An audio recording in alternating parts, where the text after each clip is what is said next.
கரூர்ல இப்படி ஒரு கூட்ட நெரிசலை ஏற்படுத்தி பல பேர் உயிரை காவு வாங்கிய விஜய் அப்படின்னு சொல்லிட்டு பல பேர் பேச ஆரம்பிச்சுட்டாங்க. சரி, அங்க நடந்த உண்மை என்னென்ன அப்படிங்கிறத சின்ன சின்ன கேள்வியா நான் வைக்கிறேன். அதுக்கு யாரும் விடை தெரிந்தா மட்டும் கமெண்ட்ல சொல்லுங்க.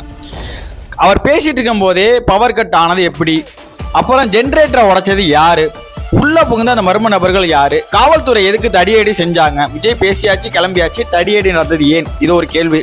சரி, மக்கள்லாம் இறந்துட்டாங்க. ஒரு சன் நியூஸ் தொலைக்காட்சியில் இன்டர்வியூ எடுக்கிறாங்க. பொதுமக்கள் ரொம்ப ஆதங்கப்படுறாங்க. 33 பேர் காவி வாங்கிட்டாரு விஜய் அப்படின்னு சொல்லி திட்டுறாரு. அவர் யாருன்னு எடுத்து பார்த்தோம்னா செந்தில் பாலாஜி அவருக்கு சால்வை பற்றிய ஒரு ஃபோட்டோ வெளில வருது. இப்போ இதில் யார் மக்கள் எதை நம்புவாங்க, இது மக்களுக்கு நல்லாவே தெரியும் தானே இதில் என்னென்ன நடக்குது அப்படின்னு சொல்லிட்டு.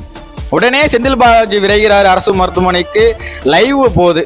அது லைவ்ல கட்டாயம் போடணுமா, அவரோட பர்சனல் ஐடியில் ஃபேஸ்புக்கில் இப்போ ஸ்டிக்கர் ஒட்டிய பாட்டில்கள்லாம் போகுது. மக்கள் தான் அதை முடிவெடுக்குன்னு நினைக்கிறேன்.